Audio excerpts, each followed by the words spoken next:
జగనన్న ఓడిపోయిన తర్వాత ఈ మధ్య చాలా రకాల వీడియోలు వస్తున్నాయి. జగనన్న ఓడిపోవడానికి 10 కారణాలు, జగనన్న ఓడిపోవడానికి 20 కారణాలు, జగనన్న ఈ తప్పే చేయకూడదు, జగనన్న ఆ తప్పే చేయకూడదు అని చెప్పేసి చాలా వీడియోస్ వస్తున్నాయి. నేను అన్ని కారణాలు నేను చెప్పను, కానీ నేను కేవలం 4 కారణాలు చెప్పగలను. ఆ 4 కారణాలు ఏంటంటే, 2019లో జగనన్న ముఖ్యమంత్రి అయిన తర్వాత ప్రమాణ స్వీకారం చేసిన వెంటనే ఏ ముఖ్యమంత్రి అయినా సరే ఏం చేస్తారు, ఒక మంచి శుభకార్యం మంచి పనితో 5 సంవత్సరాల పాలన చేద్దామని ఆలోచన చేస్తారు. కానీ జగనన్న మాత్రం ప్రజావేదిక అనే ఒక వేదికను కూల్చడంతో మొదలు పెట్టారు ఆయన పాలన. ఒక్క ప్రజావేదికను కూల్చగొట్టడంతోనే జగనన్న ప్రభుత్వం గురించి ప్రజలు మాట్లాడుకోవడం మొదలు పెట్టారు. 151 సీట్లు ఇచ్చిన ముఖ్యమంత్రి తన మొదటి పని ఒక ప్రజావేదికను కూలుస్తున్నారే, ఈయన 5 సంవత్సరాలు ఇంకేం చేస్తారో అని భయపడడం మొదలుపెట్టారు. వేదికను కూల్చగానే ప్రజల్లో పుట్టిన మొదటి ఆవేదనకి ప్రతిఫలమే, దానికి నిదర్శనమే ఈ 2024లో 11 సీట్లు. బాగా డబ్బులను ఎక్కడైనా కొట్టచ్చు, కానీ పేదోడి కడుపు మాత్రం ఎప్పుడు ఎవరు కొట్టకూడదు. జగనన్న ఆయన ప్రమాణ స్వీకారం చేసిన 6 నెలలకే ఆ పని చేశాడు.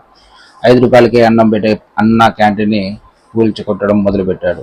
అక్కడ ప్రజల్లో ప్రజావేదికని కూల్చుకోవడం కంటే అన్నా క్యాంటీన్ కూల్చినప్పుడే ప్రజల్లో పూర్తి అసహనం వ్యక్తమైంది.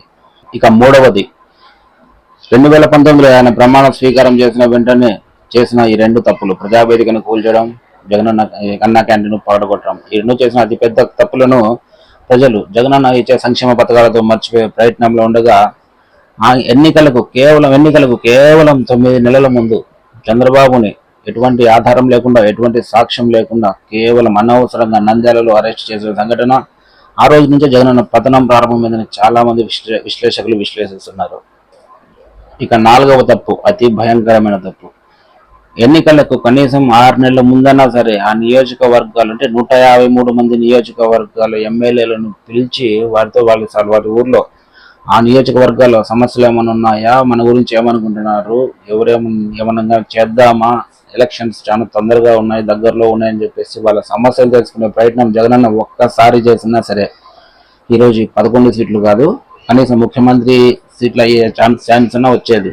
ఎందుకంటే గతంలో అన్నా క్యాంటీన్ కొట్టడం, ప్రజావేదికను కూల్చడం, చంద్రబాబుని అన్యాయంగా అక్రమంగా అరెస్ట్ చేయడం, ఈ 3 తప్పులు కాదనుకున్నా సరే ముఖ్యమంత్రి అయ్యే ఛాన్స్ ఉండేది. ఈరోజు ఈ 4వ కారణమే 11 సీట్లకు కారణం అయ్యేలా చేసిన అతి పెద్ద తప్పు.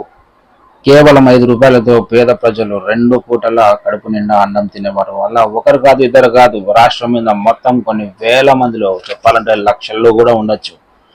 అలాంటి వారి కడుపును కొట్టిన జగనన్నను దేవుడు క్షమిస్తాడా? దేవుడి చల్లని దీవెనలు జగనన్న మింట ఉంటాయా? ఉండవు. దానికి నిదర్శనమే 2024లో ఈ 11 సీట్లు. ఈ అన్ని దానిల కంటే 5వ కారణం ఒకటి ఉంది. అదేంట్రా అంటే మద్యం గురించి నేనైతే నో కామెంట్. ఎందుకంటే మద్యం తాగే ప్రతి ఒక్కడు, మద్యం తాగి ఇంటికి పోయిన ఆ ఒక్కడి భార్య, వాళ్ళ పిల్లలు ఈ మద్యం వల్ల పడి నరకం ఏందో వాళ్ళకు క్లియర్ కట్ గా ఈ 5 సంవత్సరాలు, గత 4 సంవత్సరాలైనా కూడా అర్థమై ఉంటుంది. కాబట్టి మద్యం గురించి నో కామెంట్. ఈ 4 పైన చెప్పిన 4 కారణాలే ప్రధాన కారణాలని నేను అనుకుంటున్నాను. మీరేమనుకుంటున్నారు కింద కామెంట్ చేస్తే చూస్తాను.